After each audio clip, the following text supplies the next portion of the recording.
Good afternoon, everyone. Came to bring you a bit of afternoon cheer as I head on into my chosen plantation. I affectionately name as Candyland. Today, something came to my mind. It was just, I guess it's sometimes I get philosophical of my own accord, and I think about certain things in life, and you know, I watch. I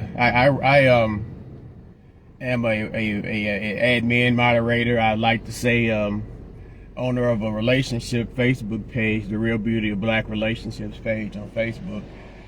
And you know, what I like to do is along the course of my perusing social media, or even in real life circumstances, you know, you soak the game up through reading and reading comprehension, and also through practical practice. You know, you practice the game. You know what I'm saying? You are a observer of the practice of game. So I look online, and you know, you would think that the line is that online the black male contingent is full of Casanovas and, you know, just regular Billy D. Williams-esque. I may be dating myself. Let me get a little. I can't even think of no modern day players, you know, to even use as a reference. But you know, they have a keen science on what women, what our women are, who our women are. Okay, now, and you know, I guess if anybody else would or should, it would have to be the black male, or the African American black male. The black male would have to have that type of keen sense or knowledge on the black woman. My point is, even in these past years, I mean, I guess it really hasn't necessarily ever stopped. There's been an assault or assailment on the black female, the black woman, however you want to categorize her, however you want to evaluate her personality or her social status, or how she chooses to live her life. You know, there's been an assailment on the black woman. And, you know, there may be those who may disagree with me, but when I go online and I see situations where there may be someone who has there may be what may be perceived to be an attack on, or unfair criticism on the black female or the black woman. If someone chooses to raise a voice and to speak and to protest that criticism, they are somehow attacked by the willing masses or the lingering masses, who I guess, you know, I don't know whether it's a situation where they might have had bad prior experiences with women, or you know, they just have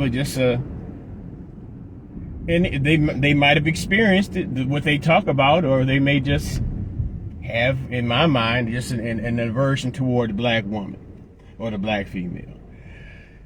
Now, these attacks I'm talking about, like, you know, I heard that they're just in Chicago. I'll speak on Chicago. In Chicago, like last week, there was a road rage incident where a woman they were playing the cutoff game, and I guess the black woman got the last cutoff. So this individual, and I'm sure this was not a black person, because the black person would have surely gotten arrested. This non-black male shot into her back window 6 times. She got hit 6 times. She shot the shots were in the back of her car, and you know, she lived, but you know, the guy they didn't arrest the guy at the scene. You know, the guy said he feared for his life. He feared for his life on a freeway from a car that was in front of him, pulling away from him. And he had the wherewithal to shoot 6 times. But, you know, we go to Breonna Taylor, Atiana Jefferson, Sandra Bland, the sister from Maryland. I always forget her name. With the little boy got hit when all them people shot up in there. But that's not even there, you know. And I've heard situation where one black woman threw some water on a Hispanic male, and the Hispanic male left and came back and shot her. And I mean, but what I'm getting to in regards to the black male, the African American black male, the Negro or the nigger folk like myself, is that when these it's bad enough, and I guess all racial and ethnic groups do, they have domestic and intergender conflicts, as well as their, male on male, their female on female, and all manners of combinations where you might have disputes and arguments, and they may turn physical. But outside of us doing it to ourselves, amongst ourselves, for us to be able to stand by and watch these things continue happening to us. And now understand, I acknowledge the punishment that the black male, the African American, the nigger male, the Negro male experiences in life. Because I am he and he is we. But when they look at us, when they observe us from the outside, and as we observe them from the inside, at least from my mind, the level of protection in which the weakest of them have, which is their women and their children. Now, I'm not even going to speak too much on, how they attack our children, and how, and I'm not going to be, what about nigga on nigga child abuse, black on black child abuse, because, that occurs, even to the point of where parents kill their children. And we're not just talking about the fathers either. But the point I'm making here, as I hopefully won't be late to pick my cotton, Candyland, where I take my stand, I make my bends, oh yeah.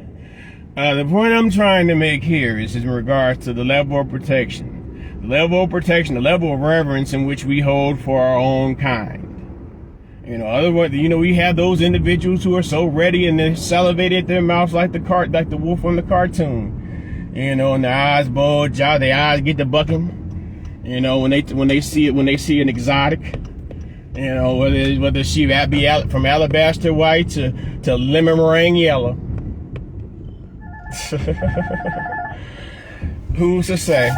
And I bet this crazy bride still calling my phone. And I blocked her on one phone. Let me turn this shit down. I blocked her on one phone. And we talk about how now y'all wouldn't now I put her notifications on this phone on silent, because I was getting the motherfucker kept ringing, and I could go into my inbox, in my messenger inbox, and see all these you see all these missed calls, missed call, like pictures and bull. I haven't looked because I don't want to see, ma'am. I don't want to see. I don't want to see, man. But it's the men who are toxic. Let me get off there. See, I'm going somewhere and see, and that ain't nothing but the devil.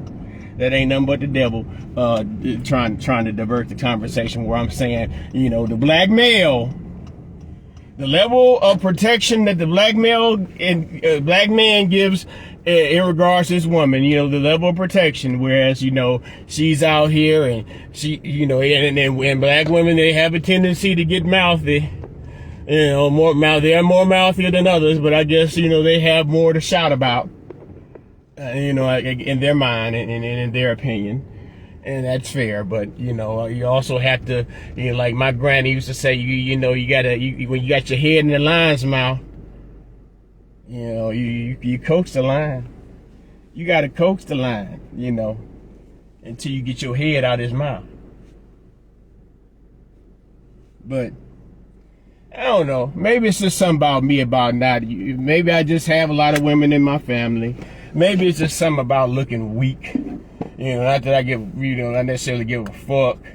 I know who I am as a person.